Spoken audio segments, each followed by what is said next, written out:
Voice acting in games has come a hell of a long way in the last 20 plus years. As the industry's grown, we've seen everything from actors finding fame from their respective games, like Uncharted's Nolan North or Metal Gear's David Hayter, alongside established celebrities lending their talents to any number of titles. Is the latter a good thing though? Back in 2008, Rockstar made the decision with GTA 4 to not use prominent celebrity voice actors anymore. Guys like Joe Pantoliano, Ray Liotta, and Samuel L. Jackson were featured across GTA 3, Vice City, and San Andreas respectively, but as Rockstar noted, audiences always end up hearing the actor instead of the character, and they wanted to try something different. It's a really good point, because when you think about it, unless there's someone who can really contort their voice, like Mark Hamill unexpectedly becoming the Joker, most studios will just hire talent to literally replicate whichever character's been played on the big or small screen anyway. It's also worth mentioning that nearly all of us remember early instances of voice soundbites in gaming too. Mortal Kombat's Get Over Here or Unreal Tournament's Headshot, both of them make you wonder just whether or not celebrity endorsement is even worth it, especially when the end result pales in comparison to a professional voice actor like Roger Clark or Troy Baker. I'm Scott from WhatCulture.com, and these are 10 celebrity voice actors who ruined their video games. Number 10, Bruce Willis, Trey Kincaid, Apocalypse. A case of an actor completely ruining their game, Apocalypse is notable for being one of the first big games for the industry in terms of hiring A-list talent to voice a project, but Bruce Willis's video game debut was a garbled mess from beginning to end. First up, Apocalypse was released in a time before dual joysticks were even available on consoles, so if you hadn't bought a DualShock, you were forced to aim and fire with the face buttons. It still found a certain audience coming just at the tail end of the action-packed, gun-toting 90s, but the one thing that grates if you take those nostalgia specs off is Bruce Willis's acting throughout. Sounding like someone pointed a microphone in the general vicinity of Bruce as he shouted across the street to a friend, most of the lines aren't even mixed in the same way as his opponents. And that's without mentioning how his delivery is nearly always in a much higher register than normal, coming across like he's always mildly perplexed by his own script. Welcome to paradise. Number 9, almost everyone, NBA 2K15.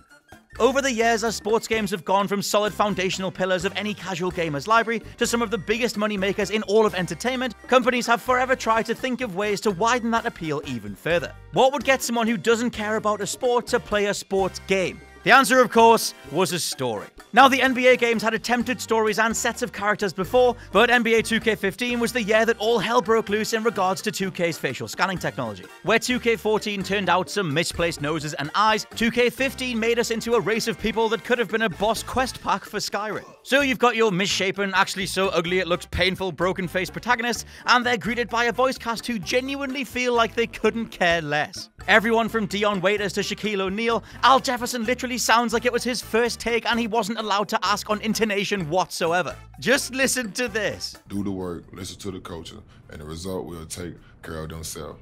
Because at the end of the day, it's not about the money, the nice hotel, the private jets. Remember that and you will be fine, okay? I just have to genuinely feel sorry for any NBA fans who tried to find the good in among so much bad.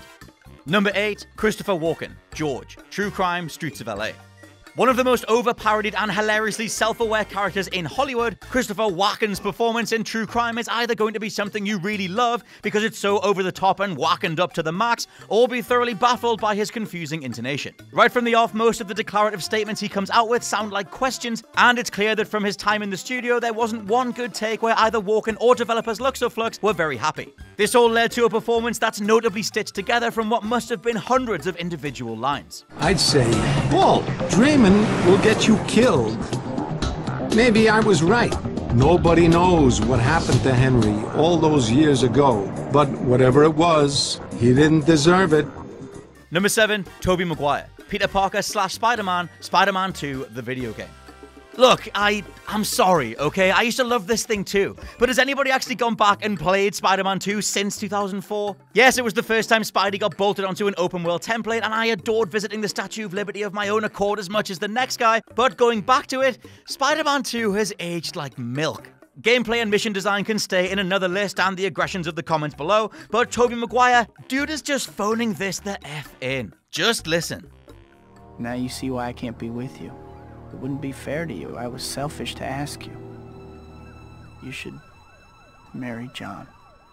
I genuinely didn't remember him being so completely unaware of all his surroundings either. But this was a time before Uncharted revolutionized digital performances across the board, and Metal Gear was the only other thing flying the flag for Hollywood-style cutscenes. This could just potentially be an issue with the script, as nearly all Maguire's lines and exchanges open with some sort of apology or backtrack on whatever he's been up to, making him sound like an overly nervous, pitiful figure. But when you were at the time the face of Marvel in cinema, carrying across some of that magnetism into the vocal booth shouldn't have been that much of a challenge. Number 6. Mina Suvari, Aerith, Kingdom Hearts 2. When Final Fantasy VII's Aerith reappeared in Kingdom Hearts 1, it immediately ingrained itself into the hearts and minds of all who played as one of the best returns and appearances of any character outside their respective fiction. Originally voiced by Mandy Moore, she did a pretty good job of sounding just like how we all imagined Aerith would have sounded had she been able to talk in the original game. When the Heartless came, everything changed. In Kingdom Hearts 2, though, Moore was cast aside for American Pie and American Beauty star Mina Suvari. Although her overly light tonality leaned too heavily on what can be some of the worst parts of RPG plot exposition, making one of the most pivotal scenes with Cloud into a total cringe fest. It's a fairly short reintroductory scene and one that attempts to play on the cutesy backstory the two of them have had across Final Fantasy VII, but even with Suvari's familiarity with the character and her voicing of Aerith in the Advent Children movie, it all just came across as too saccharine sweet for its own good. So I'll stay here. And I'll cheer for you. Okay, Cloud? Number 5. 50 Cent. Playing 50 Cent in 50 Cent Blood on the Sand.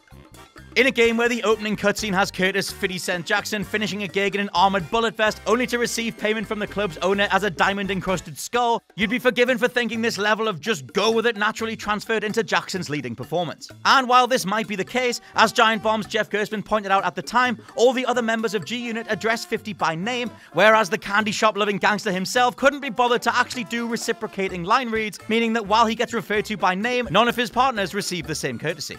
50, 50, 50, 50, 50, 50, 50, 50, J.O. 50. See them body parts fly, 50? Granted, some people absolutely love the balls-out nature of Blood on the Sand, but either way, the dialogue itself and 50's delivery is easily some of the stupidest that you'll ever come across in all of gaming, and that's really saying something. 10 million, guaranteed. That's the deal. Number 4. Kit Harington, Salem Koch, Call of Duty Infinite Warfare.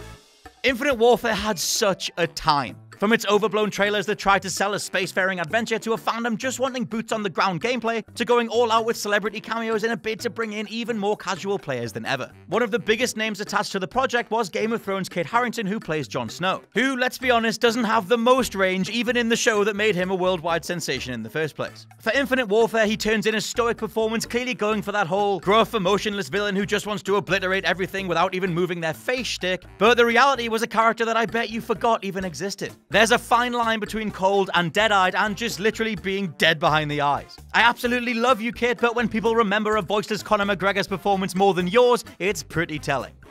You lack what it takes to win this war.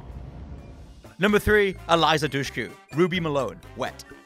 Wet should have been gaming's Machete, a grindhouse-style shooter with slow motion and stylistic individuality in spades. However, Dushku's turn as Ruby made a character that could have been remembered as a slickly badass female into the most forgettable part of the whole thing. As with most of the entries on this list, it's not just that the games these people were in were bad already, but that their approach to the microphone ends up coming across as either not knowing what was asked of them or simply not caring enough. Wet was absolutely ridiculous from its opening moments, with seemingly every character trying to talk exclusively in one-liners and cliches. You should have stopped it. I can't feel my legs. But when what was needed was a central character who could exude this mentality from every pore, like Saints Row's boss for example, Dushku's mix of sass and boredom combined to bring the whole thing down around her. Number 2. Peter Dinklage, Ghost, Destiny. It's safe to say that despite the many things Destiny eventually did well/better, Peter Dinklage as your companion Ghost was utterly lifeless. His overall delivery had stress and intonation in all the wrong places, and even Bungie ultimately decided to replace him with Nolan North. Of course, Dinklage is supposed to be playing an emotionless AI who flies nonchalantly alongside you, but being he's created by a random celestial entity and tasked with resurrecting you, you'd think that Bungie would have told him to at least try and make the whole thing sound exciting. Destiny's whole tone back then kinda sounded like answering the door to a religious pamphlet salesman, and it's a general sensibility that extended to the likes of the speaker too. Pretty much every single character seems to be so accustomed to the happenings of their own universe that they sound completely bored by them. The shrine, it was communing with something out there. Their god? Or king? Well, not anymore. Number 1. Michael Biehn, Dwayne Hicks in Aliens Colonial Marines. For anyone who bought Colonial Marines out of faith in the franchise or just a lack of knowledge around the critical reception, I feel you. Our very own Josh Brown holds this up as the most he's ever been disappointed by a game ever, and although Gearbox did drop the ball completely in every possible respect in terms of gameplay, voice acting was just atrocious as well. One of the most notable offenders is Michael Biehn reprising his role as Hicks from Aliens, grinding any remote sense of momentum to a halt whenever he's on screen. Even the opening cutscene gave a pretty good idea as to just how phoned in this whole project was going to be. Last thing I remember is going into hypersleep after losing my entire unit and escaping a planet overrun with monsters straight out of your worst nightmares. Apparently, the reality of the game's production was just as messy as fans thought too, with Biehn himself speaking out against it. He noted that in comparison to his work on other video games, Colonial Marines recording sessions felt, and I quote, passionless. But rather than be the shining gem amongst the chaos, he just gave up as well. And those are my picks for the 10 worst celebrity voice actors in video game history. Let me know what you think down in the comments and whether you prefer a celebrity voice actor to a professional voice actor instead. I've been Scott from WhatCulture.com. Please check out the WhatCulture Gaming Podcast, and I'll catch you soon.